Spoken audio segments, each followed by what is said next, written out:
Team India senior player Mohammed Shami tough టైమ్ను face చేస్తున్నాడు. ఓవైపు టీమిండియాలో చోటు దక్కించుకోలేకపోతున్నాడు, మరోవైపు పర్సనల్ లైఫ్ పరంగానూ ఇబ్బందులు ఎదుర్కొంటున్నాడు. తాజాగా నెల భరణానికి సంబంధించి షమి మాజీ భార్య హసీన్ జహాన్ సుప్రీంకోర్టుకు వెళ్లింది. షమి ఇస్తున్న 4 లక్షల భరణం సరిపోవడం లేదని పిటిషన్ వేసింది. నిజానికి హసీన్ జహాన్ కు నెలకు 1,50,000, కూతురు ఐరాకు 2.5 లక్షల చొప్పున ఇవ్వాలని గతంలో కోల్కతా హైకోర్టు తీర్పిచ్చింది. ఇదే తీర్పును హసీన్ జహాన్ సవాల్ చేసింది. 4 లక్షలు అసలు తమకు సరిపోవడం లేదని సుప్రీంకోర్టు మెట్లెక్కింది.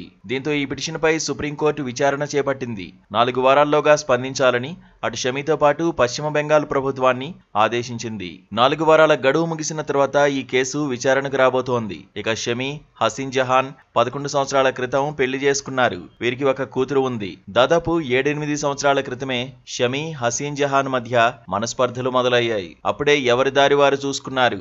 అయితే 2018లో షమిపై హసీన్ జహాన్ గృహహింస ఆరోపణలు చేసింది. ఇదే అంశంపై పోలీసులను ఆశ్రయించింది. 2 సంవత్సరాల క్రితం ఐరాకు నెలకు 80,000, హసీన్ కు 50,000 చొప్పున భరణంగా ఇవ్వాలని జిల్లా సెషన్స్ కోర్టు ఆదేశించింది. కానీ ఈ తీర్పును హసీన్ జహాన్ సవాల్ చేసింది. కోల్కతా హైకోర్టును ఆశ్రయించింది.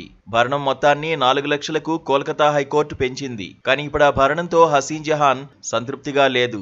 డబ్బులు సరిపోవడం లేదంటూ సుప్రీంకోర్టులో పిటిషన్ వేసింది.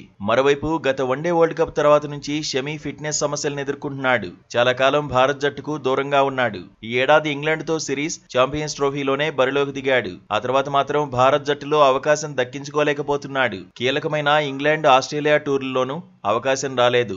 స్వదేశంలో సౌత్ ఆఫ్రికాతో మ్యాచ్లో అయినా ఛాన్స్ దొరుకుతుందని ఆశపడ్డాడు. కానీ సౌత్ ఆఫ్రికాతో టెస్ట్ సిరీస్ కోసం షమిని సెలెక్టర్లు ఎంపిక చేయలేదు. దీంతో షమి కెరీర్ ముగిసినట్టే అని చర్చ జరుగుతోంది. సీనియర్ ఆటగాడు మాత్రం మళ్లీ టీమిండియా జెర్సీలో కనిపించాలనే పట్టుదలతో ఉన్నాడు. దేశవాళీ టోర్నీల్లో పాల్గొంటున్నాడు. మెరుగైన ప్రదర్శనే చేస్తున్నాడు. కానీ టీమిండియాలోకి మళ్లీ ఎంట్రీ ఇస్తాడా లేదా అన్నదే హాట్ టాపిక్ అవుతోంది.